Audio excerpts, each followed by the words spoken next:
పరిశుద్ధ నామానికి మహిమ కలుగును గాక. దేవుని పరిశుద్ధ గ్రంథముల నుండి కొన్ని ప్రాముఖ్యమైన విషయాల్ని మనము ధ్యానిద్దాము. చూడండి, కీర్తన గ్రంథము 53వ అధ్యాయము 2వ వచనం. కీర్తనలు 53వ అధ్యాయము 2వ వచనము. కీర్తన గ్రంథము 53వ అధ్యాయము 2వ వచనం. వివేకము కలిగి దేవుని వెదుకువారు కలరేమో అని దేవుడు ఆకాశము నుండి చూచి నరులను పరిశీలించెను. స్తోత్రం చెప్పండి, హల్లెలూయా. ఇక్కడ వాక్యం తెలియజేస్తుంది ఏంటంటే వివేకము కలిగి దేవుని వెదుకువారు కలరేమోనని. అంటే వివేకము కలిగి అంటే దాని అర్థం ఏంటి? వివేకాన్ని ఎందుకు కలిగి ఉండాలంటున్నాడు? వివేకం కలిగిన వాడు ఏం చేస్తాడంటే దేవుని వెతుకుతాడంట.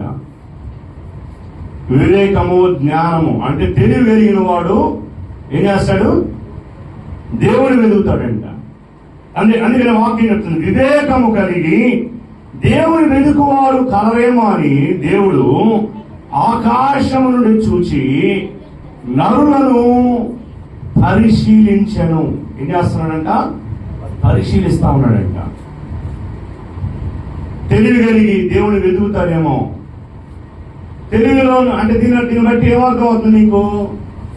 తెలివి కలిగినోడేమే దేవుని వెతుకుతాడు, తెలివి లేనివాడేమే దేవుని వెదకుండా ఉంటాడు. దేవుడు వెదకుండా ఈ లోకంలో ఉన్న మనుషులు వెతుకుతూ ఉంటాడు. తెలివి కలిగినోడు ఎవరిని వెతుకుతాడు? దేవుని వెతుకుతాడు. దేవుడు ఎవరిని వెతుకుతున్నాడంట? తెలివి కలిగి ఎవరైతే దేవుని వెతుకుతారో ఆయన దేవుడు వెతుకుతున్నాడంట. ఎంత అద్భుతం ఉంది! అంటే దేవుడు మనుషులు వెతుకుతాడా? వాసన ఏం చెప్తుందంటే దేవుడు మనుషులు వెతుకుతాడంట. ఎవరిని వెతుకుతాడంటే తెలివి కలిగి దేవుని ఎవరు వెతుకుతారో వారి కొరకు దేవుడు వెతుకుతా ఉన్నాడంట. యెహోవా యొక్క కన్నులు లోకమంతటా సంచారము చేయుచున్నదని కూడా చెప్తుంది వాక్యం. వివేకము కలిగి దేవుని వెతుకు వారి కొరకు దేవుడు పరిశీలన చేస్తున్నట్ట. అంటే నిజంగా దేవుడు చూసేది ఎవరి కోసం అంటే దేవుడిని వెతికే వారి కోసం చూస్తాడు. దేవుడిని వెతికే వారి కొరకు ఆయన చూస్తూ ఉంటాడు. అందుకనే వాక్యం ఏం చెప్తుందంటే మీకు దేవుడి గురించినటువంటి ఆలోచన చిన్నప్పటి నుంచే ఒక వ్యక్తిలో వస్తూ ఉంటుంది అనమాట. ఏమని ఆలోచన వస్తుందంటే ఈ లోకాన్ని సృష్టించింది ఎవరు? ఆకాశాన్ని చూసి ఆకాశాన్ని సృష్టించింది ఎవరు? సూర్యుడిని చంద్రుడిని సృష్టించింది ఎవరు? ఆకాశంలో ఉన్న నక్షత్రాలు ఏంటి అట్లున్నాయి, వాటిని ఎవరు చేశారు? పిల్లలు అడుగుతారు తల్లిదండ్రుల్ని. ఆ ఆకాశంలో ఏంటి లైట్లు వెలుగుతున్నాయి ఏంటి? ఆకాశంలో లైట్లు వెలుగుతున్నాయి ఏంటి? ఎవరు చేశారు వాటిని? వాటికి కరెంట్ ఎలా వచ్చింది? ఎవరు అడగలేదా? ఇప్పుడు అడగలేదా? వాటికి కరెంట్ యాడ్ నుంచి వచ్చింది? స్విచ్ ఎవరు వేశారు? ఆ లైట్లు ఎట్లా వెలుగుతున్నాయి? నక్షత్రాలు, సూర్యుడు ఎట్లా వచ్చాడు, చంద్రుడు ఎలా వచ్చాడు? ఇలాంటి ప్రశ్నలు అడుగుతారు అనమాట. అంటే చిన్నప్పటి నుంచి ఏంటంటే నరుని ఆత్మ యెహోవా పెట్టిన దీపం. ఏంటిది? నరుని ఆత్మ యెహోవా పెట్టిన దీపం.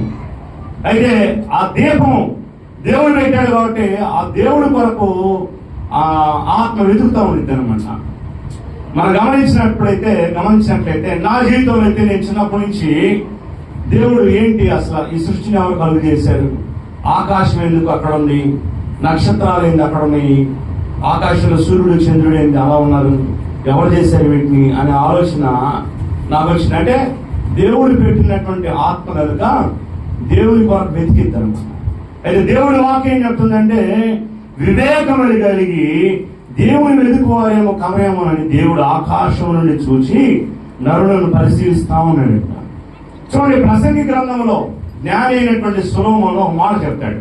ఏమంటే చూడండి, ప్రసంగి గ్రంథము 7వ అధ్యాయము 29వ వచనం. ప్రసంగి గ్రంథము 7వ అధ్యాయము 29వ వచనం. ఇది ఒకటి మాత్రము నేను కనుగొంటుంది. అంటే చాలా కనుక్కున్నాడు కానీ ఈయన ఏమంటున్నాడంటే ప్రత్యేకంగా చెప్తున్నాడు, ఇది ఒకటి మాత్రం నేను కనుగొంటిని, ఏమనగా దేవుడు నరులను యథార్థవంతులుగా పుట్టించను గాని వారు వివిధమైన తంత్రములు కల్పించుకొని ఉన్నారు. దేవుడు మనుషులు ఎలా చేశాడంట? పుట్టిస్తేనే మంచిగా పుట్టించాడంట. యథార్థవర్తులుగా సృష్టిస్తే వారు వివిధమైన తంత్రములను కలుగు చేసుకుని ఉన్నారంట. అంటే వివిధమైన తంత్రాలు, ఆలోచనలు, రకరకాల ఆలోచనలు మరి కలుగు చేసుకుని బ్రతుకుతూ ఉన్నాడు అనమాట. కానీ దేవుడు ఎవరి కోసం వస్తున్నాడు? ఆయన కోసము చూసేవాళ్ళ కోసం, ఆయన కోసం చూసేవాళ్ళు ఎవరున్నారని దేవుడు వెతుకుతూ ఉన్నాడంట. అయితే ఈరోజు మన యొక్క సబ్జెక్ట్ ఏంటంటే దేవుని యందు నమ్మిక ఉంచుట. ఏంటంట? దేవుని యందు నమ్మిక ఉంచుట, దేవుని యందు నమ్మిక ఉంచుట. అందుకనే ఇర్మియా గ్రంథంలో ఒక మాట అంటాడు. ఇర్మియా గ్రంథము 17వ అధ్యాయం 5వ వచనంలో, ఇర్మియా గ్రంథము 17వ అధ్యాయం 5వ వచనం, యెహోవా ఈలాగు సెలవిచ్చుచున్నాడు, నరులను ఆశ్రయించి శరీరమును తనకు ఆధారముగా చేసుకొనుచు తన హృదయమును యెహోవా మీద నుండి తొలగించుకుని వాడు శాపగ్రస్తుడు అంట. స్తోత్రం చెప్పండి, హల్లెలూయా. ఇక్కడ ఏమంటున్నాడంటే నరులను ఆశ్రయించి, అంటే దేవుని కాకుండా ఈ లోకంలో ఉన్నటువంటి మనుషుల్ని ఆశ్రయించి శరీరమును తనకు ఆధారముగా చేసుకొనొచ్చు. అంటే నాకు ఆధారం దేవుడు కాదు, ఈ లోకంలో ఉన్న మనుషులు అని తన శరీరమును తనకు ఆధారముగా చేసుకొనొచ్చు. తన హృదయమును యెహోవా మీద నుండి తొలగించుకుని వాడు ఎవరంటాడు? వాడు ఎవడంట? ఆశీర్వదించబడిన వాడా? కాదు. ఎవరోడు? శాపగ్రస్తుడు. అంటే దేవుని మీద ఆధారపడకుండా మనుషుని ఆధారంగా చేసుకుని తమ హృదయాన్ని దేవుని మీద కాకుండా ఈ లోకంలో ఉన్న మనుషుల మీద ఆధారం చేసుకునేవాడు ఎవరంటే శాపగ్రస్తుడు అని వాక్యం చెప్తుంది. అందుకని కీర్తనాకారుడు ఒక మాట అంటాడు. కీర్తనాకారుడు కూడా ఆయన రాజై ఉండి ఒక దేశానికి రాజు అయినటువంటి దావీదు మహారాజు కూడా ఏమంటున్నాడు తెలుసా? చూడండి, 21వ అధ్యాయము 7వ వచనం, కీర్తన గ్రంథము 21వ అధ్యాయము 7వ వచనం. ఏలయనగా రాజు యెహోవా యందు నమ్మిక ఉంచుచున్నాడు, సర్వోన్నతుడి యొక్క కృప చేత అతడు కదలకుండా నిలుచును. స్తోత్రం, హల్లెలూయా. ఈ రాజు అయినటువంటి దావీదు తనకున్నటువంటి రథాల మీదనో సైన్యం మీదనో లేదంటే ఈ లోకంలో ఉన్న మనుషుల మీదనో అతను ఆధారం చేసుకోలేదు. కానీ ఆయన ఏమంటున్నాడంటే ఆ రాజు యెహోవా యందు నమ్మిక ఉంచుచున్నాడు, నమ్మిక ఉంచుచున్నాడు. సర్వోన్నతుని కృప చేత అతడు కదలకుండా నిలుచును, కదలకుండా నిలుచును. దావీదు భక్తుడు అంటున్నాడు, నేను ఆయన మీద నమ్మికము ఉంచున్నాను. అడుగుతున్నా ఈరోజు నీ నమ్మకం దేని మీద? నువ్వు చేసే ఉద్యోగం మీదనా, లేదంటే నువ్వు చేసే వ్యాపారం మీదనా, లేదంటే నీ కుటుంబం మీదనా, లేదంటే నువ్వు సంపాదించే ఆ డబ్బు మీద నమ్మకం కలిగి ఉన్నావా, లేదంటే దేవుని మీద నమ్మకం కలిగి ఉన్నావా? ఒకసారి పరీక్ష చేసుకోవాలి. నువ్వు ఎవరి మీద నమ్మిక ఉంచి ఉన్నావు, ఎవరి మీద నువ్వు నమ్మకం ఉంచి ఉన్నావు అనేది ఒకసారి పరీక్ష చేసుకోవాలని దేవుడు మాట్లాడుతూ ఉన్నాడు. దేవుడు మాట్లాడుతూ ఉన్నాడు. ఇంకా మనం గమనించినట్లయితే ఇక రాజు అయితే అంటున్నాడు, నేను దేవుని మీద నమ్మకం ఉంచి ఉన్నాడు. అందుకని నేను ఎలా ఉన్నాడంటే అతను కృపచేత, దేవుని కృపచేత. అందుకని పొద్దున్న నిద్రలాగానే మనం చేయాల్సిన పని ఏంటంటే దేవుని కృప కొరకు వేకువజామునే లేచి కనీసం ఒక అరగంటన్నా దేవుని సన్నిధిలో ప్రార్థన చేయాలి. దేవా, నీ కృపను నాకు అనుగ్రహించు, నీ కృపతో నన్ను నింపయ్యా నింపయ్యా నింపయ్యా అని దేవుని కృప కొరకు మనం కనిపెట్టి ఉండాలి. దేవుని కృప కొరకు మనము కనిపెట్టి ఉండాలి. అంతేకాదు, దావీదే కాదు, దావీదు చెప్తూ ఉన్నాడు. చూడండి, 22వ అధ్యాయం 4వ వచనంలో, వారి పితరులు కూడా అంటారు, మా పితరులు నీ యందు నమ్మిక ఉంచిరి వారు నీ యందు నమ్మిక ఉంచిన నీవు వారిని రక్షించితివి. హల్లెలూయా. ఏమన్నాడు? వారు నీ యందు నమ్మిక ఉంచిన నీవు వారిని రక్షించితివి. ఎవరంట వాళ్ళు? పితరులు. మనమే కాదు, మనకు ముందు ఉన్నటువంటి పితరులు అందరూ ఎవరి మీద నమ్మిక ఉంచారంటే దేవుని మీద నమ్మిక ఉంచినారు కనుక దేవుడు వారిని రక్షించను. అడుగుతున్నా ఈరోజు, నువ్వు ఎవరి మీద నమ్మిక ఉంచున్నావు? నమ్మకము ఎవరి మీద పెట్టుకున్నావు? మా పితరులు దేవుని యందు నమ్మిక ఉంచారు. అందుకనే కీర్తనకారుడు కూడా ఒక మాట అంటున్నాడు, అద్భుతమైన మాట అంటున్నాడు. ఏమో తెలుసా? చూడండి 22వ అధ్యాయము 9వ వచనంలో, గర్భము నుండి నన్ను తీసిన వాడవు నీవే కదా, నేను నా తల్లి యొక్క స్తన్యపానము చేయించుండగా నీవే కదా నాకు నమ్మిక పుట్టించితివి. గర్భవాసినైనది మొదలుకొని నాకు ఆధారం నీవే. నా తల్లి నన్ను కన్నది మొదలుకొని నా దేవుడవు నీవే. ఎంత అద్భుతమైన సాక్ష్యం అండి. దావీదు తన జీవితంలో కలిగి ఉన్నాడు. నా తల్లి గర్భములో పుట్టినది మొదలుకొని నా తల్లి స్తన్యపానములు చేయించుండగా నీవే కదా నాకు నమ్మిక పుట్టించావు. నీ నమ్మకం ఎప్పటి నుంచి? యేసు ప్రభువుని అంగీకరించి మారు మనసు పొంది రక్షణ పొందినప్పటి నుంచి నీకు ఆ నమ్మకం కలిగిందేమో. కానీ దావీదు భక్తుడు అంటున్నాడు, నా తల్లి యొక్క తల్లి గర్భములో పుట్టినది మొదలుకొని నా తల్లి స్తన్యపానము చేయించుండగా. ఏంటంట? మన పిల్లలు పుట్టినప్పుడు మనం ఏం చేస్తాము? పిల్లలు పుట్టినప్పుడు మనం ఏం చేస్తాం? వాళ్ళకి పాలిస్తాం కదా. పాలించేటప్పుడు వాళ్ళకి వాక్యం చెప్తా ఉండాలి. మీరు అనుకోవచ్చు, ఆ పసిపిల్లడు వాక్యం ఏమి వింటాడు? ఇది పసిపిల్లడు నిర్మల వింటున్నావా? ఆ పసిపిల్లడు ఏం వాక్యం వింటాడు? ఇంకా ఏంటో తెలుసా? ఇంకా ఇంత కొంతమంది అయితే తల్లి గర్భంతో ఉంటుంది చూసారా, అప్పుడే వాళ్ళకి వేద పారాయణం చెప్తారు. అదేవిధంగా కొంతమంది అయితే వాళ్ళకి కొన్ని శ్లోకాలు వినిపిస్తూ ఉంటారు. అదేవిధంగా ఒక కథ కూడా ఉంది. ఏదా కథ? అర్థమైందా? ఏం కదా తెలీదా? జరిగిపోతే కడుపుతో ఉన్నప్పుడే ఒక కథ చెప్పింది. చెప్పగానే వింటా ఉంటాడు అనమాట. ఎవరికైనా కానీ రావటం తెలియదా? అర్థమైందా? అంటే ఆ కథ తల్లి గర్భంలో ఉన్నప్పుడే విన్నాడు కానీ ఈలోపు ఏం జరిగింది? నిద్రపోయారు. అందువల్ల మిగతా స్టోరీ తెలియదా? అందువల్ల ఏమైపోయింది? పద్మవ్యూహంలో పెడతామే కానీ వచ్చేది రావటం తెలియలేదు. ఇంకా ప్రాణాలతో చనిపోయాడు. కానీ ఇవి అలాంటివి కాదు. ఇవి మనం దేవుని వాక్యాన్ని మన పిల్లలకి తల్లి గర్భంలో ఉన్నప్పుడే ఆ వాక్యాన్ని వినిపింపజేయాలి. తర్వాత పిల్లడు పుట్టిన తర్వాత కూడా ఆ వాక్యం వింటా ఉండాలి. ఇంట్లో ఎప్పుడు సినిమా పాటలు, సీరియళ్ళు ఈ కాదు రావాల్సింది. లేదా ఇంట్లో బూతులు తిట్టుకోవటం, ఇంట్లో అరుచుకోవటం, కేకలేసుకోవటం ఈ కాదు వినాల్సింది. అదైనా మహా అయితే ఒక 200 ఎంతో కొంత పెట్టుకుంటే ఒక చిన్న మైక్ వస్తుంది. మైక్ ఫోన్కి దాన్ని అటాచ్మెంట్ చేసుకుంటే ఇంట్లో ఒక పెద్ద స్పీకర్ దేవుని పాటలు వస్తుంటాయి, దేవుని సాక్ష్యాలు వస్తుంటాయి. దేవుని మాటలు పిల్లలకి వినిపింపజేయాలి, సాక్ష్యాలు వినిపింపజేయాలి. చేస్తున్నారా మీ ఇళ్లలో? అందుకే ఏదో చేసే పిల్లలు కొంత వయసు రాగానే ఏం చేస్తారు? ఎదురు తిరుగుతారు.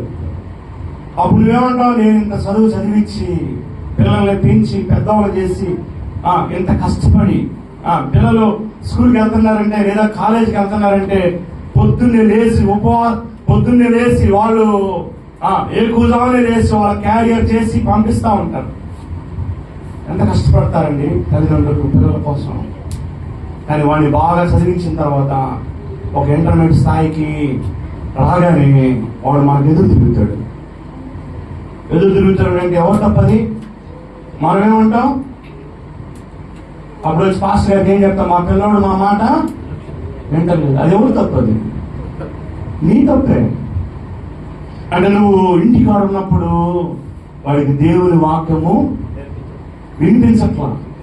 స్పీకర్ పెట్టి ఇంట్లో ఒక స్పీకర్, ఒక 100 రూపాయలు 150 రూపాయలు ఉంటుంది ఒక స్పీకర్ గొప్పలాగా, అది ఒకటి పెట్టామంటే ఇల్లు మొత్తం వినపడుతుంది. నేను యథార్థంగా చెప్పగలను, నేను 6వ తరగతి నాకు ఎప్పుడైతే తెలిసినప్పటి నుంచి నేను మంచి గొప్ప గొప్ప సాక్ష్యాలు విన్నా. బ్రదర్ భావన సాక్ష్యం, నక్సలైట్ సాక్ష్యం విన్నా. తర్వాత ఎవరైనా పరవస్తు సూర్యనారాయణ, ఒక బ్రాహ్మణ్ సత్వను సాక్ష్యం, గర్భగుడిలో ఉంట బైబిల్ చదివి దేవుడి గురించి తెలుసుకుని దేవుని కొరకు ఆస్తిని తన ఇంట్లో వాళ్ళందరినీ విడిచిపెట్టి దేవుని కొరకు సేవకు వచ్చినటువంటి పరవస్తు సూర్యనారాయణ గారి సాక్ష్యం అది విన్నా. పావన్న గారి సాక్ష్యం విన్నా. చిన్నప్పుడు 7వ తరగతి 8వ తరగతి చదివేటప్పుడు ఏబిఎం గ్రౌండ్ లో మీటింగ్స్ పెడితే చిన్నప్పుడు తీసుకుని వెళ్ళి అవి నాకు గుర్తున్నాయి. పరవస్తు సూర్యనారాయణ గారి ఆ సాక్ష్యాలు, ఆయన చెప్పిన శ్లోకాలు ఎప్పటికీ గుర్తున్నాయి. అయ్యే నేను చెప్తుంటే అప్పుడప్పుడు కన్నడ వచ్చేసి విని ఆ సాక్ష్యాలు విని పిల్లలకి చిన్నప్పటి నుంచి వినిపించాలి. అవి నువ్వు టీవీ ఉంది కదా అని సినిమా పెట్టుకుని సినిమాలు చూస్తా, సినిమా పాటలు విన్నామంటే వాళ్ళు అయ్యే నేర్చుకుంటారు. నువ్వు టిక్ టాక్లు చూస్తా ఉన్నావు, నీ పిల్లలు కూడా టిక్ టాక్లు చేస్తారు పెద్ద అయిన తర్వాత. నువ్వు పాటలు వింటా డాన్స్ చేస్తున్నావు అనుకో, నీ పిల్లలు కూడా రేపు డాన్స్ చేస్తారు. వాళ్ళు చిన్నప్పటి నుంచే దేవుని యొక్క వాక్యాన్ని వినిపింపజేయాలి. ఆ బాధ్యత ఎవరిదన్నది? తల్లిదండ్రులది. వాక్యం చెప్తుంది, బాలుడు నడవలసిన త్రోవను వాడికి నేర్పము, పెద్దవాడైనప్పుడు వాడు దాని నుండి తొలగిపోడు. ఈ రోజులో చాలా మంది పిల్లలు తొలగిపోతున్నారు. ఇంటర్నెట్ రాగానే తల్లిదండ్రులు ఎదిరిస్తున్నారు. ఎంత కష్టపడి వాళ్ళు పెంచుతున్నారు. పెంచిన తర్వాత వాళ్ళు మాట వింటలేదు. అప్పుడు పాస్టర్ గారి దగ్గరికి వచ్చి, పాస్టర్ గారు మాట వింటలేదు. ఆ తప్పంతా ఎవరిది అంటే తల్లిదండ్రులదే. వాళ్ళకి దేవుని వాక్యము ఇంట్లో వినిపించాలి. ఇంకా వాక్యం చెప్తుంది ద్వితోపదేశ కాండంలో అక్కడ ఇక్కడ చాలా ఎక్కడ ఏమో రాస్తుంది తెలుసా? వాళ్ళకంట వాక్యాన్ని వాళ్ళకి చేతులు కట్టాలంట, వాళ్ళ నుదుట బాసికలుగా వాళ్ళని కట్టాలంట. ఇంకా ద్వార బంధనాల మీద వాక్యం ఉండాలంట. వాళ్ళు వెళ్తూ ఉండగా వస్తూ ఉండగా వాక్యాలు ఉండాలంట. నేను చిన్నప్పుడు మా ఇంటి తలుపు మీద ఒక క్లాస్ ఉండేది. నేను ఐ వాజ్ 8th క్లాస్, 8వ తరగతి చదివేటప్పుడు ఒక స్టిక్కర్ క్లాస్ ఉండేది. ఏంటో తెలుసా? If you can all things are possible to you for your believeness. నమ్ముట నీ వలనైతే నమ్మువానికి సమస్తము సాధ్యమే. నేను చిన్నప్పుడు అది చదివాను. ఏమని వస్తుంది? ఇంగ్లీష్ లో ఉంది, if you can all things are possible to you for your believeness. నేనేం పెద్ద ఇంగ్లీష్ మీడియం కాదు అప్పట్లో. దాన్ని ఎట్టకుండా చిన్నగా చదివా, అది కంటదా వచ్చేసింది. ఒక రోజు MBA చదివేటప్పుడు జెన్పాక్ అనేటువంటి ఒక కంపెనీ ఇంటర్వ్యూలోకి వెళ్ళినప్పుడు వాళ్ళు ఏదో స్టేట్మెంట్ ఒకటి చెప్పండి, ఏదో ఒకటి ఇంగ్లీష్ లో ఒకటి చెప్పండి అన్నారు ఇంటర్వ్యూలో. నేను తక్కువ నుంచి చెప్పా, if you can all things are possible to you for your believeness అన్నారు. నమ్ముట నీ వల్ల అయితే నమ్మువానికి సమస్తం సాధ్యమే. బైబిల్లో వాక్యం అది. వాడికి మైండ్ పోయింది.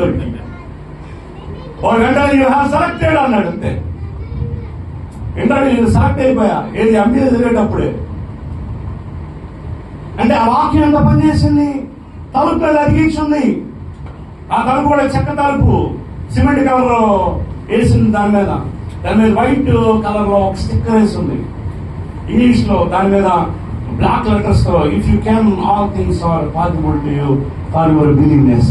కానీ తల్లిదండ్రులైన వారు చిన్నప్పటి నుంచి ఇంట్లో వాక్యాలు తెలుగులో ఉంటే వాడు నాకు చదివి వెళ్ళిపోతాడు. ఇంగ్లీష్ లో ఉందనుకో, ఇదేంది అనేటువంటి ఆలోచన పిల్లల్లో కలిగిద్ది. వాళ్ళు ఇంగ్లీష్ మెల్లగా నేర్చుకుంటారు. చిన్నప్పటి నుంచి మనం దేవుని యందు భయభక్తులు వాళ్ళకి నేర్పించాలి.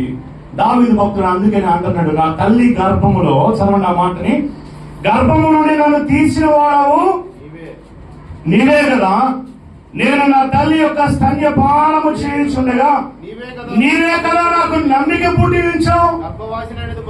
ఏది పాలు తాగేటప్పుడే అప్పుడప్పుడు కొంతమంది చెప్తుంటారు, ఏంది మా అమ్మ నన్ను ఉక్కు పాలతో పెంచింది మాట్లాడి. ఏం ఉక్కు పాలు? ఉక్కు పాలు అంటే అదో ఇదో కాదు. ఒక తల్లిదండ్రులు, ఒక తల్లి బిడ్డలను తయారు చేసే విధానంలో అట్లా తయారు చేయాలి. అద్భుతంగా తయారు చేయాలి. పరమ వీర చక్ర, ఇండియాలో పరమ వీర చక్ర ఒక ఆయన ఉన్నాడు. ఎవరైనా? శివాజీ. వాళ్ళ తల్లి పేరు ఏం పేరు? షాహీ బాన్స్లే. అవేం చేసింది తెలుసా? అంత వీర చక్ర పరమ ఇట్లా ఇంత ధైర్య సాహసాలతో ఉండేటువంటి వ్యక్తిగా తయారు చేయడానికి కారణం ఎవరంటే వాళ్ళ తల్లి గారు. చిన్నప్పటి నుంచి వీరుడి యొక్క కథలు చెప్పారంట. అందుకని వాడు వీరుడే. నువ్వే కథలు చెప్తున్నావు, అబద్ధం ఎట్టాడాలి, దొంగతనంగా వారి ఇంట్లో ఏం జరుగుతుంది, ఏం రాపో,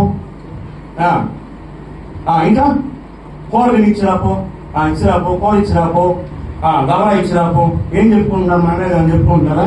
ఇవి మనం ఇచ్చే ట్రైనింగ్. అబద్ధం ఆడే ట్రైనింగ్ నేర్పిస్తాం చిన్నప్పటి నుంచి. నేర్పించండి. మనం ఏం నేర్పిస్తున్నాం మనం పిల్లలకి? నువ్వు ఏమి నేర్పిస్తావో అదే వాళ్ళకి పెద్ద అయిన తర్వాత కూడా ఉంటుంది. అర్థమైందా నేను చెప్పేది? చిన్నప్పటి నుంచి నువ్వు దేవుని యొక్క భక్తుల యొక్క కథలు చెప్పాలి. నీకు కుదరలేదనుకో, సెల్ ఫోన్ లో ఆ బ్లూటూత్ కనెక్షన్ ఇచ్చి ఆ సౌండ్ బాక్స్ కి కనెక్షన్ ఇచ్చామంటే ఇంట్లో వాక్యం వింటా ఉన్నారండి. తెలియకుండానే వాళ్ళ విశ్వాసము కలిగింది. తిమోతి అనేటువంటి భక్తుడు ఉన్న బైబుల్లో. ఎవరైనా? తిమోతి. బైబుల్లో ఉన్నటువంటి యవనస్తుల్లో తిమోతి ఒకడు. తిమోతి వాళ్ళ గురువు గారు ఎవరు? పౌలు గారు. ఎవరు? పౌలు గారు. పౌలు గారు తిమోతిని నా సొంత కుమారుడు అంటాడు అనమాట. ఏమంటాడు? కుమారుడు అంటాడు. తిమోతి, నువ్వు యవనస్తుడు, ఎలా ఉండాలి అలా ఉండాలని చెప్తాడు. సేవకులకు సంబంధించినటువంటి సేవకుడు ఎలా ఉండాలి అనేటువంటి అన్ని తిమోతి రాసిన పత్రికలోనే ఉంటాయి దాదాపుగా అన్ని. సేవకుడు ఎలా ఉండాలి అని. ఈ తిమోతి ఎవరంటే యవనస్తుడిగా సేవకు వచ్చినటువంటి వ్యక్తి. వచ్చినటువంటి ఆ తిమోతికి నేను చెప్తా ఉంటాడు అనమాట. అవి చెప్తున్నప్పుడు తిమోతి బాగా మంచి భక్తుడు అనమాట. మంచి పరిచయం చేశాడు. పౌలు గారికి ఎక్కడ కూటం అంటే అక్కడికి ముందుగా వెళ్ళి అన్ని సిద్ధపరిచి రెడీగా పెట్టేది ఎవరంటే ఈ తిమోతి అనమాట. తిమోతి గురించి పౌలు గారు స్టేట్మెంట్ ఏమేస్తాడంటే, నీ తల్లి అయినటువంటి యునికయ్య లోయి అనేటువంటి వాళ్ళు ఉంటారు. నీ తల్లి అయిన యునికయ్యి ఆమె భక్తి పూర్వాలు కాబట్టి ఆ భక్తి నీకు వచ్చిందని చెప్పి. ఆమెకి ఆ భక్తి ఎలా వచ్చిందంటే, మీ అవ్వ అయిన లోయి ఉంది. లోయి, ఆమె పేరు లోయి. అప్పుడప్పుడు ఇంగ్లీష్ లో మనం చూస్తాం లోయిస్ అంటే అదొక పేరు అన్నమాట, లేడీస్ పేరు లోయిస్. అయినా తిమోతి, ఎంత భక్తి నీకు ఎలా వచ్చింది తెలుసా? ఈ భక్తి మీ అమ్మలో ఉంది. మీ అమ్మ ఎంతో భక్తి పరురాలు. మీ అమ్మకి ఎలా వచ్చింది తెలుసా? మీ అవ్వ అయినటువంటి లోయలో కూడా ఇదే భక్తి ఉంది, ఇదే విశ్వాసం ఉంది. ఆ విశ్వాసము, ఆ భక్తి నీలో కూడా వచ్చింది అన్నాడు. స్తోత్రం చెప్పండి. హల్లెలూయా. అలాగే తల్లిదండ్రులైనటువంటి మనము, తాత ముత్తాతలైనటువంటి వారు, అమ్మమ్మలు, నాయనమ్మలు చిన్నప్పటి నుంచి దేవుని యొక్క భక్తి వాళ్ళకి నేర్పించాలి. అలా నేర్పించడం వల్ల వాళ్ళు గొప్పవారుగా అవుతారు. మరి దావీదుకి మరి వాళ్ళ తల్లి చెప్పిందో లేదంటే వాళ్ళ నాన్న ఎస్సీ చెప్పాడో మనకు తెలియదు. కానీ దావీదు ఏమంటాడంటే, గర్భము నుండి, కీర్తన గ్రంథం 22వ అధ్యాయం 9వ వచనంలో అంటున్నాడు, గర్భము నుండి నన్ను తీసిన వాడు నీవే కదా, నేను నా తల్లి యొక్క స్తన్యపానము చేయించుండగానే నీవే కదా నాకు నమ్మిక పుట్టించింది. చిన్నప్పటి నుంచి నమ్మకం అంట. చిన్నప్పటి నుంచి పిల్లలు అడుగుతారు, ఏమని? నాకు అది కొని ఇది కొని అని అడుగుతుంటారు. మనం ఏం చెప్పాలి? ప్రార్థన చేయరా, దేవుడు నీకే పంపించాలి. ప్రార్థన చేస్తే దేవుడు నీకు ఇవ్వాలి. చిన్నప్పటి నుంచి ప్రార్థనతో ఆధారపడటం నేర్పించాలి. డబ్బుల కోసం వాళ్ళని వీళ్ళని అడగటం నేర్పించకూడదు. అర్థమైందా? బంధువులు ఇస్తుంటారు డబ్బులు, బాబాయిలు మావయ్యలు డబ్బులు కొనుక్కో అని ఇస్తుంటారు. అప్పుడు నుంచి ఏం చెప్పాలి? ఇంకా తీసుకో, 10 రూపాయలు చాలవు, 100 రూపాయలు అడిగి తీసుకో, ఈగా చెప్పాల్సింది. అర్థమైందా? ఏం చెప్పాలి? డబ్బులు వద్దని చెప్పాలి. వాళ్ళు పెద్దలు పోవాలి, డబ్బులు నాకు వద్దు, అవసరం లేదని చెప్పాలి. నేను చిన్నప్పుడు అదే చెప్పి, ఎవరు డబ్బులు ఇస్తాను, వద్దు మావయ్య, వద్దు తాతయ్య అనేవాడిని. అది చెప్పాలా? ఆతరంగా 10 రూపాయలు, ఇంకో 20 రూపాయలు, 100 రూపాయలు, ఇది ఉండి బుడ్డులు దాచిపెట్టుకోని. ఏంటంటే దాచిపెట్టుకోవడం నేర్పిస్తావు. దేవుని గురించి ఎప్పుడు చెప్తావు? దావీదు ఎంత అద్భుతంగా చెప్తున్నాడు. ఇంకో మాట చూద్దాం చూడండి, 28వ అధ్యాయం 7వ వచనం. యెహోవా నా ఆశ్రయము, నా కేడము, నా హృదయము ఆయన యందు నమ్మిక ఉంచిన కనుక నాకు సహాయము కలిగిన. స్తోత్రం చెప్పండి, హల్లెలూయా. నా హృదయము ఆయన యందు నమ్మిక కలిగి ఉందంట. ఏంటంట? నా హృదయము ఆయన యందు నమ్మిక కలిగి ఉన్నది కనుక నాకు సహాయం కలిగను. కావున నా హృదయము ప్రహర్షించున్నది, కీర్తనలతో నేను ఆయన్ను స్తుతించుతున్నాను. చూడండి ఎంత అంటే ఆ గ్రాటిట్యూడ్, దేవుడు చేసిన మేలు గురించి కృతజ్ఞత కలిగి బ్రతకడం. మనం కూడా ఏం నేర్పించాలా? థ్యాంక్స్ చెప్పడం నేర్పించాలా. ఏదైనా ఎవరైనా ఏదైనా చేసినారనుకో, థ్యాంక్స్ అండి, థ్యాంక్ యూ అండి. వాళ్ళని ఏదైనా సహాయం చేసుకున్నారనుకో, గమ్మున మూర్తులు పోయినట్టు పోతుంటారు, మొద్దులు పోయినట్టు. థ్యాంక్ యూ అండి, మీకు చాలా ధన్యవాదాలు చెప్పాలి, నేర్పించాలి అందరిని. అన్ని అంటే కృతజ్ఞత నేర్పించాలి. అందుకని దావీదు అంటాడు, నేను కృతజ్ఞత కలిగి ఉన్నాను. ఇంకోటి చూడండి, ఇంకోటి చెప్తానండి. ఒక వ్యక్తి చూడండి 52:7 కీర్తన 52:7. ఇదిగో దేవుని తనకు దుర్గమ్మగా ఉంచుకొనక, దేవుని ఆధారంగా చేసుకోక, తన సమృద్ధి యందు, ఏ సమృద్ధి? ధన సమృద్ధి ఎగరగొట్టావు. తన ధన సమృద్ధి యందు నమ్మిక ఉంచి, చేతంటే కీడు, తన కీడుని బలపరుచుకునేవాడు వీడే అని చెప్పుకొనొచ్చు. వాడిని చూచి నవ్వుకుంటారంట. ఏమని? నీ జీవితం నవ్వులు పాలు కాకుండా ఉండాలంటే ఎవరు నమ్ముకోవాలి? నువ్వు ఎవరు నమ్ముకోవాలి? నీ జీవితం నవ్వులు పాలు కాకుండా ఉండాలంటే మనుషుల మీద ఆధారపడటం మానేసి. అర్థమైందా? ఇప్పుడు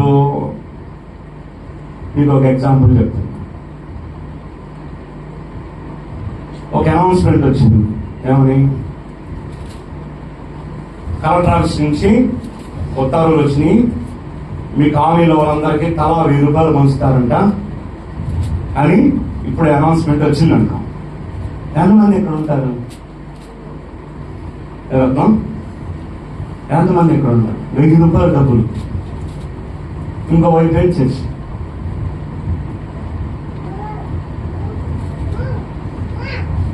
ఎంతమంది ఉంటారు? నువ్వు ఆ 1000 రూపాయల కోసం పోయావనుకో, నీ జీవితం ఆ 1000 రూపాయలతోనే నశించిపోతుంది. దేవుడు టెస్ట్ చేస్తాడు. ఏం టెస్ట్ చేస్తున్నాడంట? ఎలా చదివాం? ఏం చదివాం? వివేకము కలిగి, వివేకం అంటే జ్ఞానం కలిగి, దేవుని వెతుకువారు కలరేమో అని దేవుడు ఆకాశము నుండి చూచి నరులను పరిశీలించాలంటే ఆయన పరిశీలిస్తున్నాడు. మనల్ని దేవుడు ఏం చేస్తున్నాడు? పరిశీలన చేస్తున్నాడు. వాళ్ళు ఏం చెప్తారు? స్తోత్రం చెప్పండి, హల్లెలూయా. వెనకాల చెప్పాలని నిద్రపోతున్నారు. హల్లెలూయా. ఎంత అరిసి చెప్తున్నా నేను, అయినా కానీ నిద్ర వస్తుందంటే ఏం చేయాలా? పక్కన వాళ్ళు అడిగి పెన్ను ఒకటి తీసుకుని మధ్య మధ్య పొడుచుకుంటా ఉండాలి, పుచ్చుకుంటా ఉంటుంటే నిద్ర రాకుండా ఉంటుంది. లేదా గిచ్చుకోవాలి. మా నాన్న అదే చెప్పారు, నిద్ర వస్తుంది నాన్న అంటే గిచ్చుకోవాలి అనేవాడు. చదువుకునేటప్పుడు చదువు కంటే గొప్పది దేవుని వాక్యం. ఇంకెంత అలవాటు ఉండాలి? దేవుని వాక్యం కొరకు మనం కనిపెడుతుంటాం. దేవుని వెతుకువారు కలరేమోనని దేవుడు ఏం చేస్తున్నాడంట? వెతుకుతున్నాడంట ఆకాశం నుండి. ఎక్కడికి వెళ్తారా వీళ్ళు?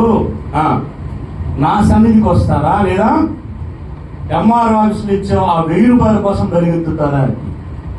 పరిశీలిస్తున్నాడంట దేవుడు. బైబిల్లో ఒక వ్యక్తిని మనం చూద్దాం.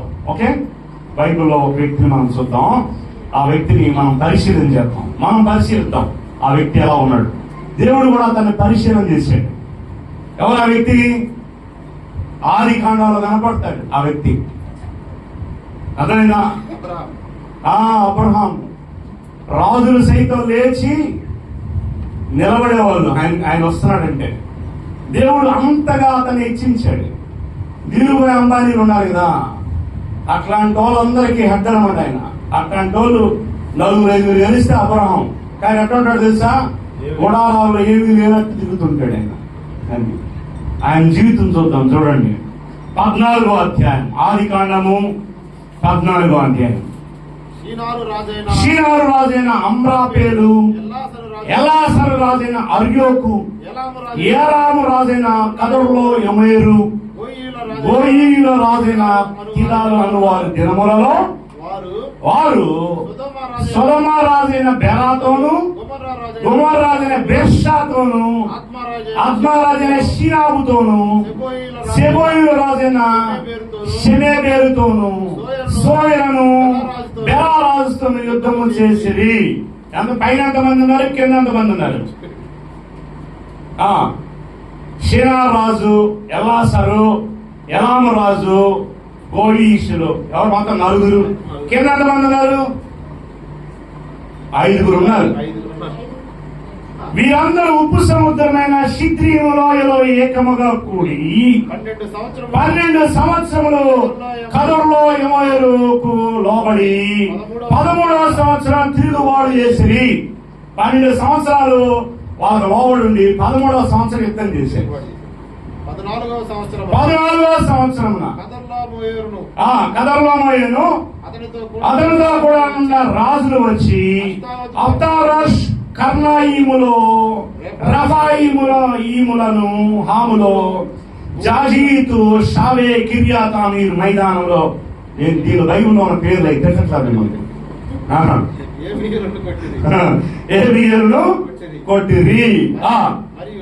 మరియు హోరీయులను అరణ్యము దగ్గర ఉన్న యల్పాదారులను కొరకు తరిమి శేయీరు పర్వత ప్రదేశములో వారిని కొట్టిన తరువాత తిరిగి కాదేశును ఎన్మిషమ్మను వచ్చి అమాలేకీయుల దేశమనంతటిని హససోన్ తామారు కాపురం ఉన్న అమోరీయులను కూడా కొట్టిరి.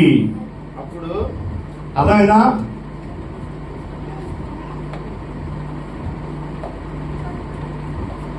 చదవండి. అప్పుడు సొదొమ రాజును, గొమొర్రా రాజును, ఆద్మా రాజును, సెబోయిము రాజును, సోయరును, బెలరాజును బయలుదేరి సిద్ధములో వారితో ఏలాము రాజైన కదరులో యమోరును, గోయీముల రాజైన షిదాలు, షీనారు రాజైన అమ్రాపేలు, ఎలాసరు రాజైన అర్యోకు 4 ఆ 5 రాజులు యుద్ధము చేసిరి.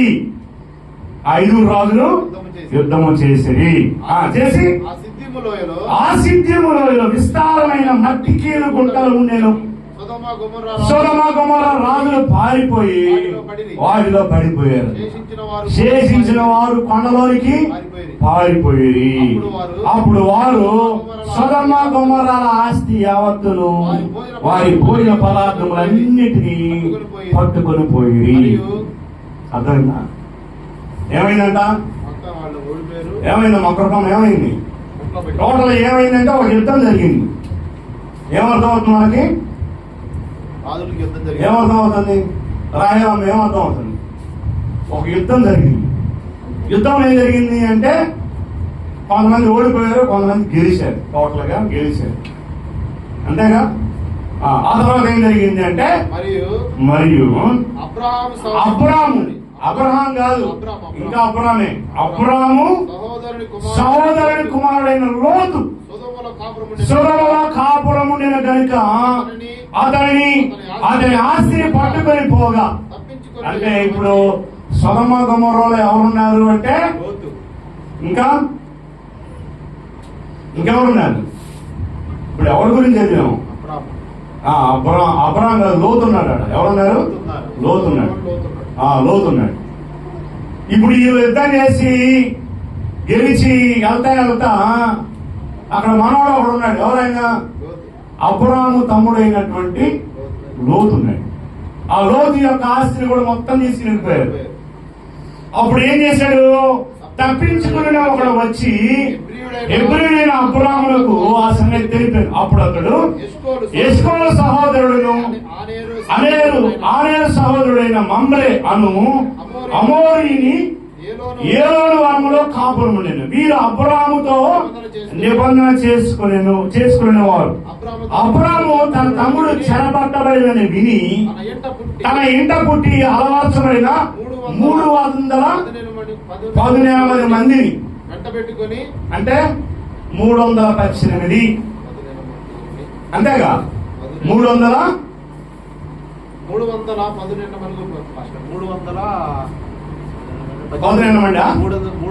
మంది. అదే నేను చెప్పింది 318 మంది. అంతమందిని తీసుకుని దాని మట్టుకు రాజులను తరిమేను. ఎవరిని తరిమింది? అబ్రాము. తిమోతి, అబ్రాము ఏంటంట? పిచ్చోడాకుంటాడు కానీ రాజును తరుముకున్నాడంట. అంటే అబ్రహాములో మంచి వీరుడు ఉన్నాడు, మంచి ఫైట్ మాస్టర్ ఉన్నాడు. అర్థమవుతుందా? మంచి భక్తిపరుడే కానీ మంచి ఫైటర్ కూడా, మంచి వీరుడు అని. ఏం చేశాడంట? రాజును తరిమి ఆదేశాడంట.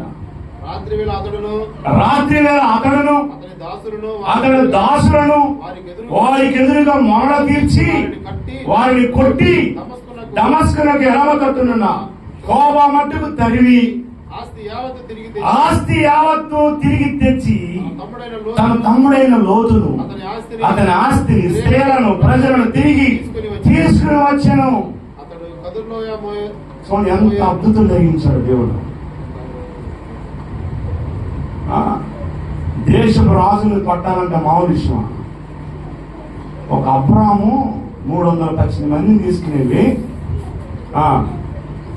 ఎన్ని దేశాల వాళ్ళు?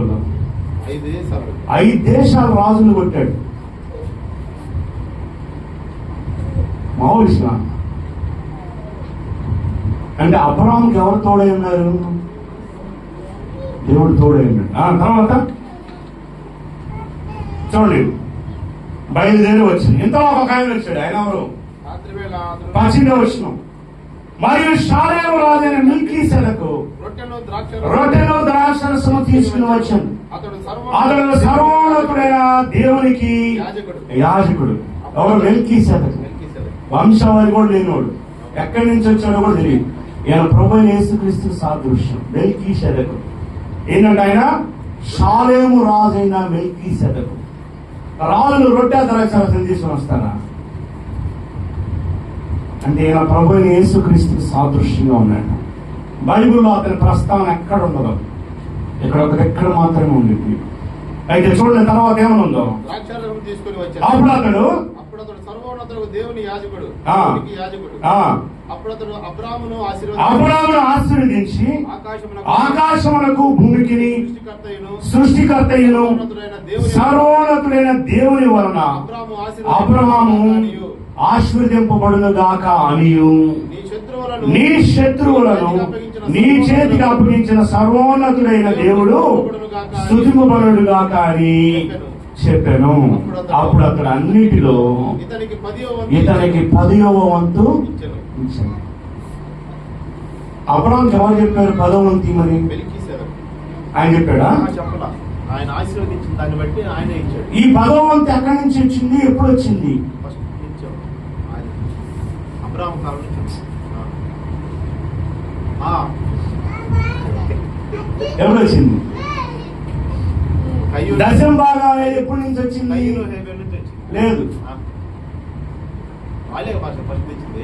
వాళ్ళు ఇచ్చారు, వాళ్ళకి ఇచ్చారు. కానీ రూల్స్ అండ్ రెగ్యులేషన్స్ ఎప్పుడు వచ్చినాయి? ధర్మశాస్త్రం వచ్చిన తర్వాత ధర్మశాస్త్రంలో దేవుడు రాయించాడు. ఏమని? మీ రాబడి అంతట్లో 10వ వంతుని తీసుకుని వచ్చి దేవునికి అర్పించండి యాజకునికి అని చెప్పాడు. అదొక చట్టం చేశాడు.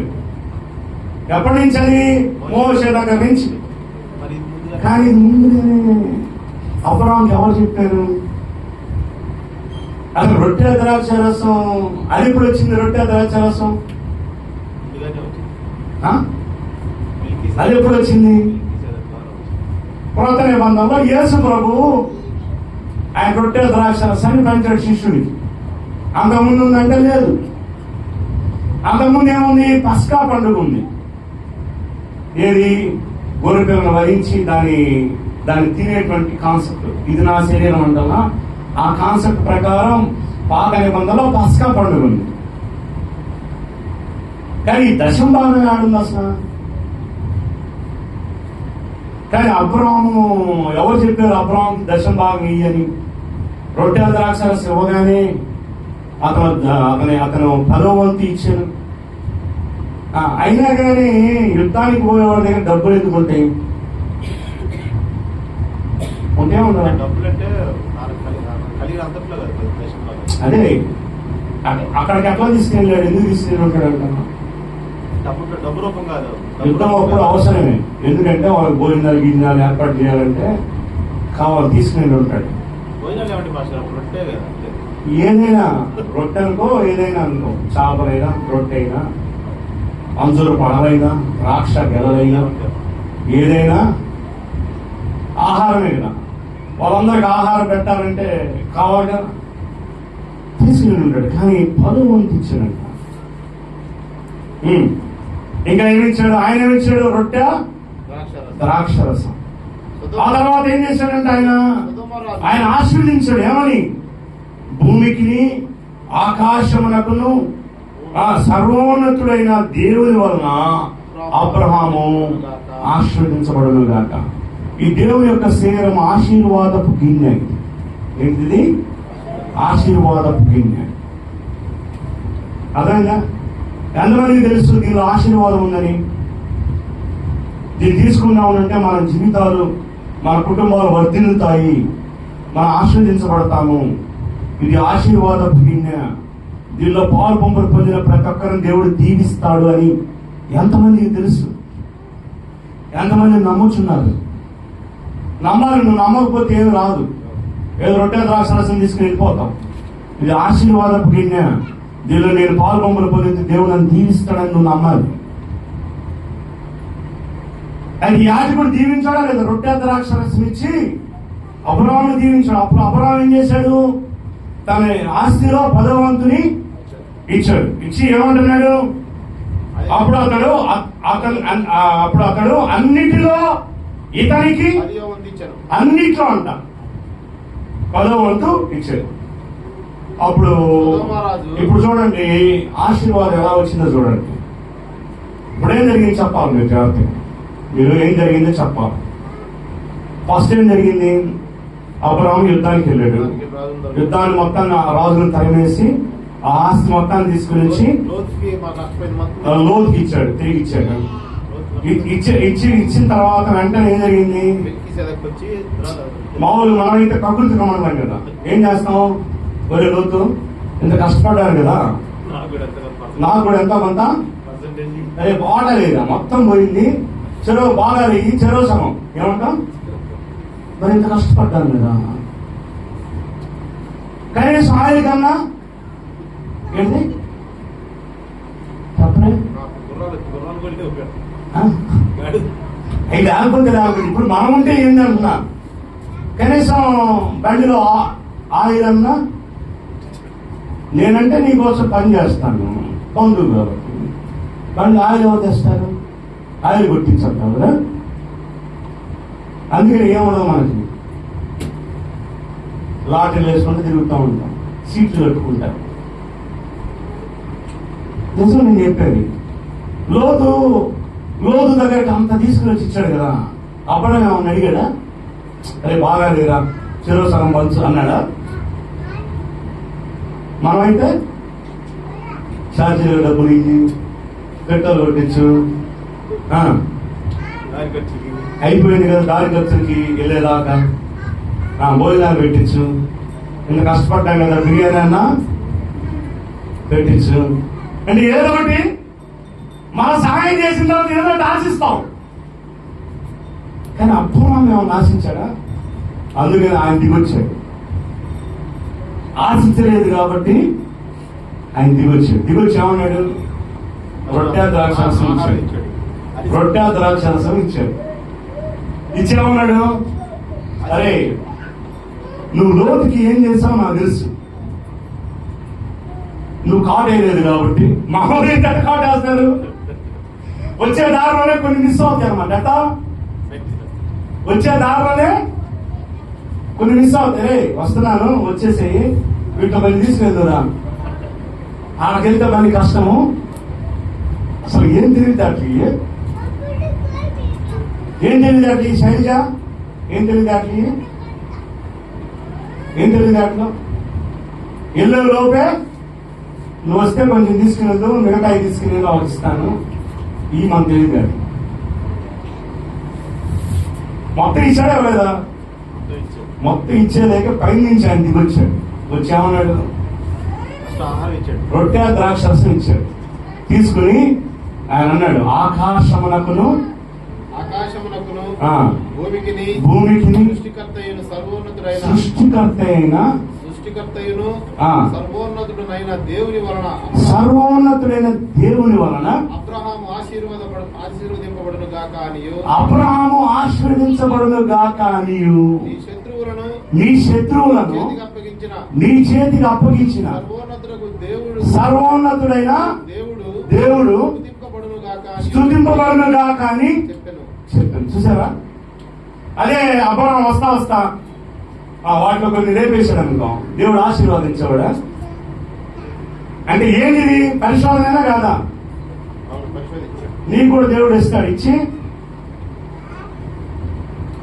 ఏంటంట నీకు కూడా అయ్యా ఇది తీసుకుని ఇది తీసే పక్కన చూడు రత్నం ఇది తీసుకుని వెళ్ళి పలానానికి అన్నాం అనుకో ఏంది ఏముంది దీని అసలు చూడాలిగా ఏంటి వాడిని చూసి అన్నారా మనం ఏం చేస్తాము ఏముండదు పైన కవర్ వేస్తుంది తీస్తే కనిపెడతానేమో కనిపెట్టకుండా తీయాలి ఎట్లా అసలు ఏముందో లోపల మనమైతే ఏం చేస్తాము తీయకూడదు నేను మమ్మల్ని కలుపుకునే చెప్పి ఖచ్చితంగా తెస్తారా నేను మొత్తం నరకానికి లేకపోయేది అంతేనా ఒక ఆయనకి ఒక లెటర్ ఇచ్చాడు ఇచ్చి ఈ లెటర్ తీసుకుని వెళ్ళి యోవాబుకి రా అన్నాడు దావీదు లెటర్ ఇచ్చాడు ఇచ్చి ఈ లెటర్ తీసుకుని వెళ్ళి యోవాబుకి అన్నాడు మధ్యలో చదివాడా తీసుకుని ఇచ్చాడా చదివాడా ఆ లెటర్లో ఏం రాసింది తెలుసా ఈ లెటర్ ఎవరైతే తీసుకుని వచ్చాడో వాడిని చంపాను అయినా తీసుకోవాలి అది నమ్మకత్వం మన లోకంలో ఎన్ని తెలియాలి ఓకే అన్నీ తెలియాలి వాడు ఏం చెప్పాడు వీడేం చెప్పాడు వాడు ఏమంట వీడేమంట నేను నిన్న వేరే వాడు బస్సు ఇక్కడ వెనకెళ్తానంట నేనే అడగల వాడు ఆడికింటే నాకెందుకు నన్ను వదిలిపెట్టమని వదిలిపెట్టి వస్తున్నా ఆడంట నేను ఒక ఆయన ఇల్లు మారాడు ఎంత అంటారు ఎంత నాకెందుకు వాడు ఎంత వెళ్తావు నాకేం పని ఆత్రం అన్నమాట మనకి ఈ ఆత్రం వల్లే సగం పోతుంది ఇదేదో తెలియాలి మనకి ఏంది అరే ఇది వాడికి ఇచ్చినారంటే ఆత్రం అనమాట ఏముంది ఎన్ని కార్డులు ఉన్నావు డబ్బులే ఉన్నావు ఆత్రం అర్థమైందా ఏంటండి ఆత్రం జనాలు కూడా వదిలి ఉంటాయి కదా చూసారా వాళ్ళు ఏమన్నా తెలుసా అజితేంద్రియులు అంటే ఏంది అంటే ఏం తెలుసా తనకు ముందే నీళ్ళు కాలుతుంది అనమాట ఆంతరం అనమాట అరే ఏంటి అంత అవతల ఇచ్చేలోపే అడుక్కునే వాళ్ళకి మామూలు తేడా ఏంది తెలుసా చెప్పండి చెప్పాలి అబ్బా ఒకసారి వాళ్ళ భోజనాలు పెట్టి తెలుసు లాక్కుంటారు మొత్తం అర్థమైందా ఒకసారి వాళ్ళకి బట్టలు వంచడానికి వెళ్ళా అటు ఇచ్చి ఇటు చూస్తే ఎడేం లేవు ఎడేం లేవు తెచ్చి మొత్తం లేవు ఈలోపు వాళ్ళు పని చేసుకున్నారు నేను అప్పటికప్పుడే కొట్టిస్తున్నా ఎవరు వచ్చారని ఇటు చూస్తే వెనకేం లేవు అంటే ఏంది వాడు ఆత్రమే వాడిని వాడు అందుకే అడుక్కునేవాడు ఆత్రం ఉండేవాడు ఎప్పుడు కక్కుతనం అంట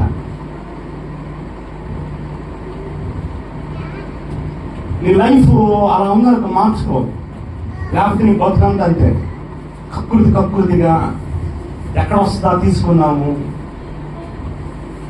నమ్మకంగా ఇచ్చారనుకో, నమ్మకంగా తీసుకుని వెళ్ళి దానిలో ఏముందో దానిలో ఒకటి తీసి పక్కన అర్థం సైడ్ అర్థం ఏంటంట ఏది కొంతమంది ఏదో తెలుసా బేల్దారు మేస్తుంటారు. ఏంటో సిటీలో ఉన్నారు కదా, నాకు తీసి పక్కన పెడతారన్నమాట. పెట్టి అవి తీసి నేను వాళ్ళు కట్టుకుంటారు అన్నమాట. ఆ ఇల్లు కట్టేలోపు ఇల్లు అయిపోయింది అనమాట. అంటే ఆ డబ్బులతో ఇల్లు కట్టేస్తాడు. కకృతి ఏంటి?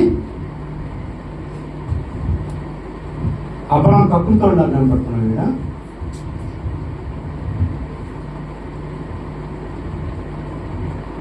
ఈ విధానం ఉంది కాబట్టి దేవుడే భూమి మీదకి దిగొచ్చి అబ్రహాంకు రొట్టె ద్రాక్షరసం ఇచ్చాడు. అబ్రహాం ఏం చేశాడు? అడిగాడా? మెల్కీసెదెకు అడిగాడా దశమభాగం అని 10వ వంతు ఇచ్చాడు. ఆ తర్వాత వెంటనే ఒక అద్భుతమైన ఆఫర్ వచ్చింది. ఏం ఆఫర్ వచ్చింది? అప్పుడు సొదొమ రాజు మనుషులు నాకు ఇచ్చి ఆస్తి మొత్తం నీవే తీసుకోమని అబ్రాముతో చెప్పగా అబ్రాము అంటున్నాడు, నేనే అబ్రాముని ధనవంతుడిగా చేసితనని నీవు చెప్పకుండానట్లు ఒక నూలు పోగైనను చెప్పుల వారైనను వాటిలో ఏదైనాను తీసుకొనని ఆకాశమునకును భూమికిని సృష్టికర్త అయిన సర్వోన్నతుడును దేవుడైన యెహోవా ఎదుట నా చెయ్యి ఎత్తి ప్రమాణము చేసిన స్తోత్రం చెప్పండి. హల్లెలూయా. ఎంత అద్భుతమైన సాక్ష్యం అంటే,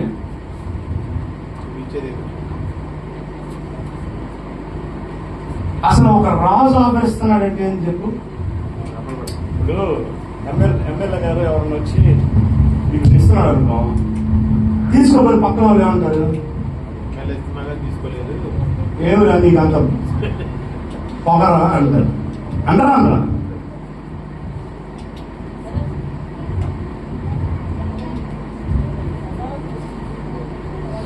తీసుకుంటే ఏమవుతాం?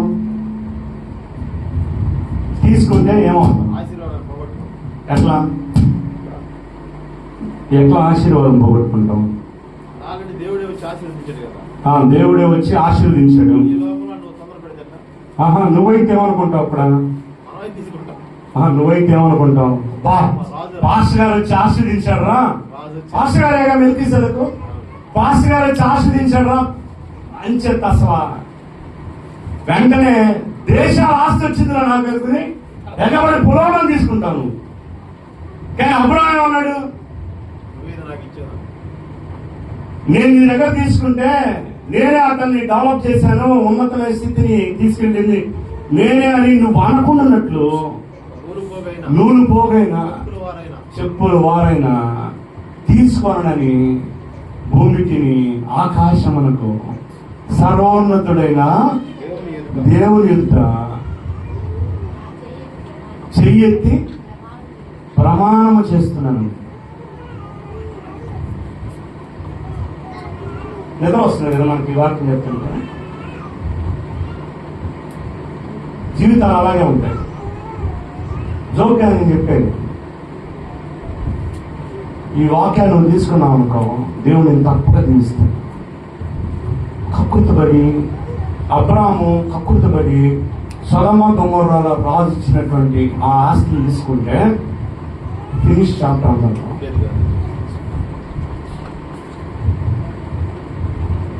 నువ్వెవడురా బోర్డింగ్ నాకు ఇవ్వడానికి? నా దేవుడి బాగు. మనుషులు ఇస్తే ఈ చేతి ఇస్తారు, ఆయన దక్షిణ హస్తం చాలా పెద్దది. ఆయన ఇవ్వాలి.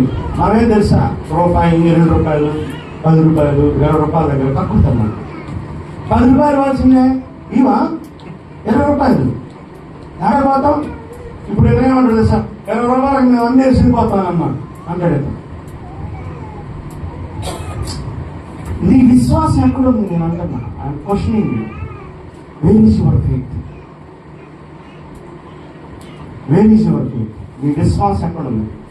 నీ విశ్వాసం లోతు దగ్గర ఉందా? అంటే లోతు దగ్గర కాటేస్తే అయిపోయేది. అద్భుతం లేదా నీ విశ్వాసం సొదొమ గొమొర్రా రాజు దగ్గర ఉందా?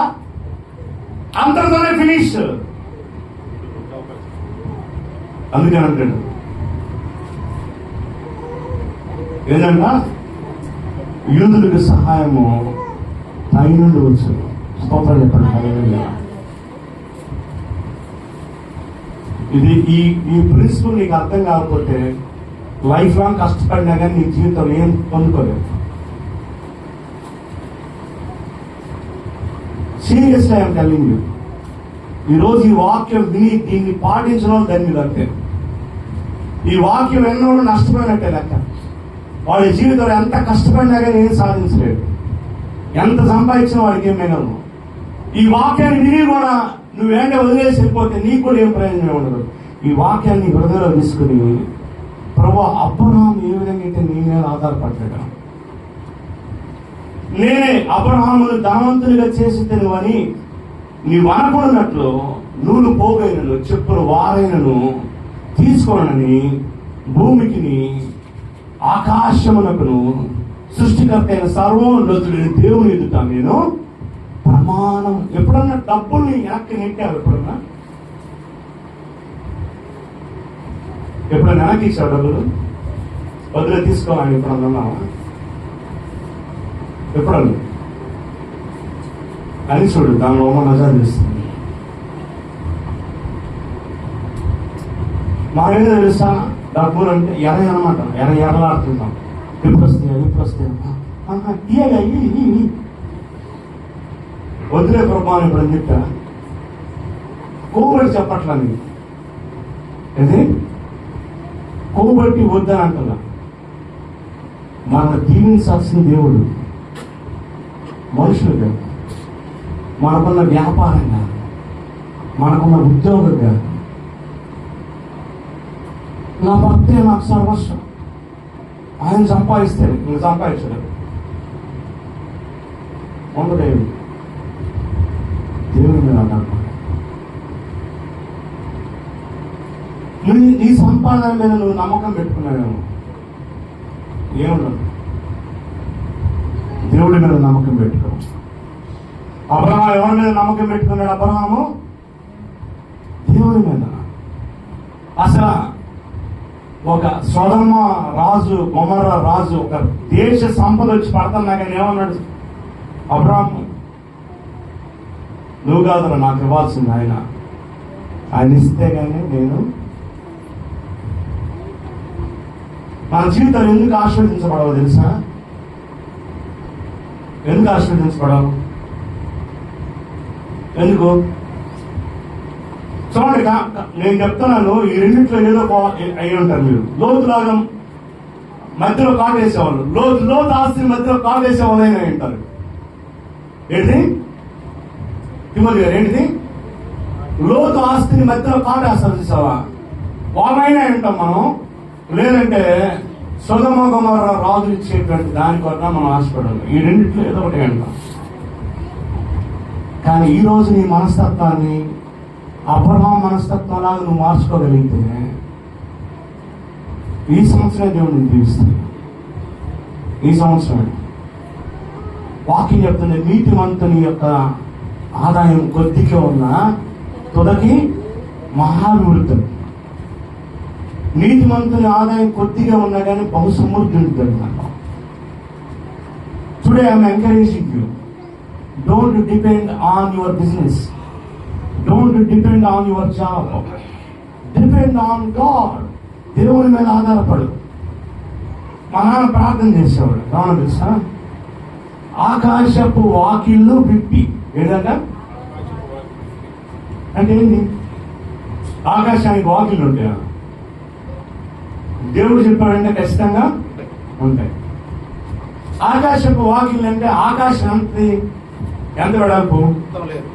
అంతం లేదంటే కొలగలా? ఆకాశపు వాకిళ్ళు విప్పితే ఎక్కడుంది ఆకాశపు వాకిళ్ళు? పరలోక వాక్యం ఏమన్నా అడుగుతున్నాను. దేవుడు ఆ వాక్యము బైబిల్లో ఎక్కడుంది అంటున్నా? వాక్యం ఏడుందంటే ఆది ఎందు వాక్యం నేను వాక్యం దేవుడు ఎత్తుండేను. ఇంకెవరో ఇటు చెప్ప ఆ వాక్యం దేవుడు నేను పాస్ గారు ఆ వాక్యం శరీరదారి వచ్చింది ప్రభు అలా ఎట్టదు. ఆకాశపు వాక్యం అనే పదం ఎక్కడుంది? చదివితే కదా గుర్తుండడానికి. మలాఖీ గ్రంథంలో ఉంటుంది. ఏ సందర్భంలో రాశాడు తెలుసా? ఏ సందర్భంలో రాశాడు? ఏ సందర్భంలో? మా నాన్న చిన్నప్పుడు చేసే ప్రార్థనది, దేవా ఆకాశపు వాకిళ్ళు విప్పి పట్టసారని దీవెనలు. కనబడిందా? ఆకాశపు వాకిళ్ళు కనపడ్డాయా? ఎన్నో విషయం, ఎన్నో అధ్యాయం? 3:10 అంటే చూడండి. నా మందిరములో ఆహారముండునట్లు 10వ భాగమంతయు. 10వ భాగం అంతానా కొంత? అంత అంటే మీరు నా మందిరము నిధిలోనికి తీసుకొని రండి.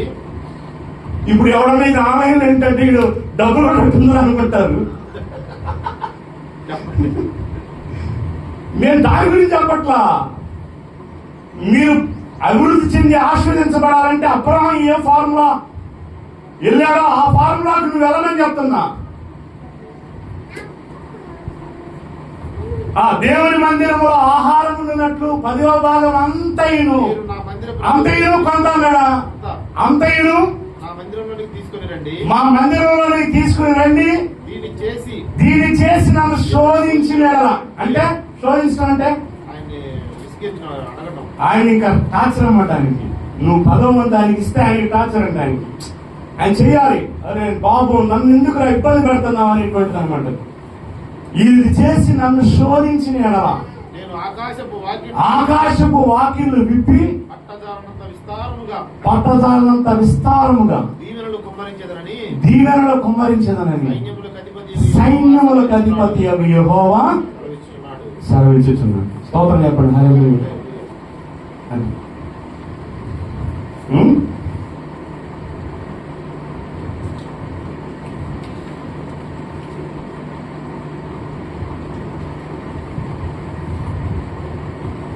రైట్. అక్కడ 2 మాటలు చెప్పి నేను ముగిస్తాను. ఓకే. కీర్తనలో 52వ అధ్యాయంలో వచ్చింది. సో మనం అలా ఉండాలంటే మనం ఏం చేయాలనేది మనం తెలుసుకున్నాం. కీర్తనలో 52:8 నేనైతే దేవుని మందిరములో పచ్చని ఒలీవ చెట్టు వలె ఉన్నాను, నిత్యము దేవుని కృపయందు నమ్మిక ఉంచి ఉన్నాను. దేవుని ఎప్పుడంటే ఆయన నిత్యము. ఎప్పుడు? నిత్యము అంటే ఎల్లప్పుడు ఆయన కృపయందు నమ్మిక ఉంచాడు. ఎక్కడున్నాడంటే ఆయన దేవుని మందిరంలో ఎలా ఉన్నాడు? పచ్చని ఒలీవ చెట్టు లాగా. ఒలీవ చెట్టు ఎండిపోదంతే, ఇట్ స్టాండ్స్ ఫర్ ఎవర్. జలప్రలయం వచ్చి మొత్తం నాశనం అయిపోయినా కానీ ఒలీవ చెట్టు మాత్రం ఉందా? అందరూ అట్టాగే దాని ఆకులే తీసుకొచ్చి జలప్రలయం, నోవా జలప్రలయం తర్వాత నేనేమన్నా తెలుసు, నేనైతే దేవుని మందిరంలో పచ్చని ఒలీవ చెట్టు వలె ఉన్న నిత్యం ఆయన దేవుని కృపయందు నమ్మిక ఉంచున్నాను. అందుకనే 125వ కీర్తన 1 ఏమనుంది? 125:1 యెహోవా యందు నమ్మిక ఉంచువారు కదలక నిత్యము నిలచు సియోను కొండవలే ఉందురు. గుర్తొచ్చిందా? అందుకని ఇప్పుడు దేవునితో మాట్లాడుతున్నా. దేవుడు ఆ వాక్యం ద్వారా దేవునితో మాట్లాడుతాడు. యెహోవా యందు నమ్మిక ఉంచువారు కదలక నిత్యము నిలచు సియోను కొండవలే ఉన్నారు. ఇంకా ఇంకా ఇంకా 29:25 సామెతలు 29:25 సామెతలు 29:25 మాకు భయం, భవిష్యత్తు గురించి భయం. సామెతలు 29:25 భయపడుట వలన మనుషులకు ఉరి వచ్చును. యెహోవా యందు నమ్మిక ఉంచువాడు సురక్షితంగా ఉంటాడు. స్తోత్రం చెప్పండి. హల్లెలూయా. భయపడితే ఏమొచ్చిందంట? శైలి ఏమొచ్చింది? భయపడితే ఉరి అంటే ఉరి అంటే అందుకని భయపడకూడదు. ఎప్పుడు భయం ఎక్కడ ఉంటుందో అక్కడ దెయ్యాలు పనిచేస్తుంది. భయపడడం వలన ఉరి వచ్చును. యెహోవా యందు నమ్మిక ఉంచువాడు సురక్షితంగా ఉండును. మీకా 7:5 మీకా 7:5 మీకా 7:5 ఇక్కడ చెప్తున్నాడు, లిస్ట్ ఇస్తున్నాడు. ఏం లిస్ట్ ఇస్తున్నాడు? మీకా 7:5లో స్నేహితుని యందు నమ్మిక ఉంచవద్దు, ముఖ్య స్నేహితుడిని నమ్ముకోవద్దు, నీ కౌగిలిలో పండుకొని ఉన్న దాని ఎదుట నీ పెదవులకు కాపు పెట్టుము. అంటే ఏంటి దాని అర్థం? వేణం ఏంటి దాని అర్థం? ఏంటంటే దాని అర్థం? తిమ్మల్ గారు మీరు చెప్పాలి. మళ్ళా చదువుతున్నా. స్నేహితుని యందు నమ్మిక ఉంచద్దు, ముఖ్య స్నేహితుని నమ్ముకోవద్దు. ఇది దీనికి అర్థం, నీ కౌగులిలో పండుకొని ఉన్న దాని ఎదుట నీ పెదవుల ద్వారమునకు కాపు పెట్టుకొనుము. అంటే నీ భార్య దగ్గర పడుకొని ఉన్నప్పుడు అన్నీ చెప్పొద్దు అబ్బాయి అని చెప్తారు దేవుడు కూడా. ఒక ఆయన చెప్పాడు, చెప్పేమైపోయాడు? ఎవరైనా ఆమె పొడిచి అడిగింది, నీ ప్రాణం దేనిలో ఉంది చెప్పు చెప్పు చెప్పు చెప్పాడు. దీనిలో ఉన్నాగానే అయిపోయాడు. అందుకే దేవుడు ఏమన్నాడు? నీ పెదవులకి కాపు ఉంచుకో, ప్రతిదీ పోయి చెప్పొద్దు అన్నాడు దేవుడు. ఎవరంటే నీ కౌగిలి యందు పండుకొని అంట నీ పెదవుల ద్వారములకు. స్త్రీలు కూడా చెప్పుకోకూడదు, అన్ని తీసుకెళ్ళి అదే దేవునికి చెప్పుకోవాలి మన సమస్యలన్నీ. అందుకని ఇక్కడ ఏమంటున్నాడు? నీ స్నేహితుని యందు నమ్మికించద్దు, నీ ముఖ్య స్నేహితుని నమ్ముకొని వద్దు. ఫైనల్ గా మార్క్స్ వార్త 10:24 మార్కు 10:24 మార్క్స్ ఆయన మాటలకు శిష్యులు విస్మయముందిరి. అందుకు యేసు శిష్యుల వైపు తిరిగి వారికి ఎట్లనే ఏంటంటే తమ ఆస్తి యందు నమ్మిక ఉంచువారు దేవుని రాజ్యంలో ప్రవేశించుట ఎంత దుర్లభము. ధనవంతుడు దేవుని రాజ్యంలో ప్రవేశించడం కంటే ఒట్టే సూది బెజ్జంలో దూరుట సులభము. తన ధనం మీద నమ్మకించేవాడు పరలోక రాజ్యానికి వెళ్ళట ఏమంటున్నాడు? అరుదడు, వెళ్ళటం కష్టం. అర్థమైందా? అందుకని దేవుడు డబ్బు సంపాదించద్దు అంటల్లా, ఆస్తికర్తగా ఉండొద్దు అంటల్లా, దాని మీద మనసు పెట్టుకోగాక. అలా పెట్టుకుంటే ఏమైందంట? ధనం మీద నీవు మనస్సు నిలిపిన తోడనే అది రెక్కలు కట్టుకుని వెళ్ళిపోతాడు. అందుకని దాని మీద కదా నమ్మకం ఉంచుకోవాల్సింది. ఎవరి మీద ఉంచాలి? దేవుని మీద. అబ్రహాం ఏ విధంగా అయితే విశ్వాసం కలిగి ఉన్నాడు దేవుని మీద. సొదొమ రాజులు ఇచ్చేటువంటి ఆస్తి నాకొద్దు, లేదా లోతు యొక్క సంపద నాకొద్దు, నేను దేవుని వలన నేను ఆశీర్వదించబడాలి, దేవుని వలననే మాత్రమే నాకు దీవెన ఉందని ఎప్పుడైతే నమ్ముతారో, ఆయన మీద విశ్వాసం పెట్టుకుని ఉంటారు, దేవుడు ఖచ్చితంగా దేవుడు దీవిస్తాడు. తల ఉంచుదాం, ప్రార్థన చేద్దాం. ప్రభువు చెప్తున్నాడు, నీతిమంతులు ఖర్జూర వృక్షం వలె మోగు వేస్తానని. దేవుడు ఇది ప్రేమించు వారిని ఆయన ఆస్తికర్తలుగా చేస్తాను. ప్రభువా నీకు స్తోత్రాలు. నేను మనుషుల మీద ఆధారపడుతున్నాను, ఈ లోకంలో ఉన్న రాజుల మీద నేను నమ్మకం ఉంచుకుంటున్నాను, కానీ నేను నీ అందు నమ్మకం ఉంచట్లేదు ప్రభువా. నేను చేసే వ్యాపారం మీద నమ్మకం ఉంచాను, నేను చేసే ఉద్యోగం మీద మనసు పెడుతున్నాను, కానీ నీ అందు నేను మనసు పెట్టట్లేదు ప్రభువా. వాటన్నిటికీ ఎక్కువ సమయం ఇస్తున్నాను, కానీ నీకు నేను తక్కువ సమయాన్ని ఇస్తున్నాను. నన్ను క్షమించాక నీ సన్నిధిలో ఎక్కువ గడపలేకపోతున్నాను అయ్యా. ఈ లోకంలో ఉన్న ఉద్యోగము లేదా ఈ లోకంలో ఉన్న వ్యాపారం వాటి మీద మనసు పెడుతున్నాను, కానీ నీ మీద నేను మనసు పెట్టట్లేదు ప్రభువా. అయ్యా నేను ఎంత కష్టపడిన ఎంత చేసినా ఈ లోకంలో ఏది సంపాదించలేను, నువ్వు ఇస్తేనే అది అనటానికి ఆశీర్వాదం. యెహోవా ఆనందము ఐశ్వర్యము ఇచ్చును, నరుడి కష్టార్జితం వల్ల అది ఎక్కువ కాదు, నరుడి కష్టార్జితం వల్ల అది ఎక్కువ కాదు. యెహోవాని ఆనందం ఐశ్వర్యం ఇచ్చేవాడు అని నువ్వు సెలవిస్తున్నావు ప్రభువా. నీ దగ్గరే ఆనంద ఐశ్వర్యాలు ఉన్నాయి, సుఖ సంతోషాలు ఉన్నాయి, భోగభాగ్యాలు ఉన్నాయి ప్రభువా.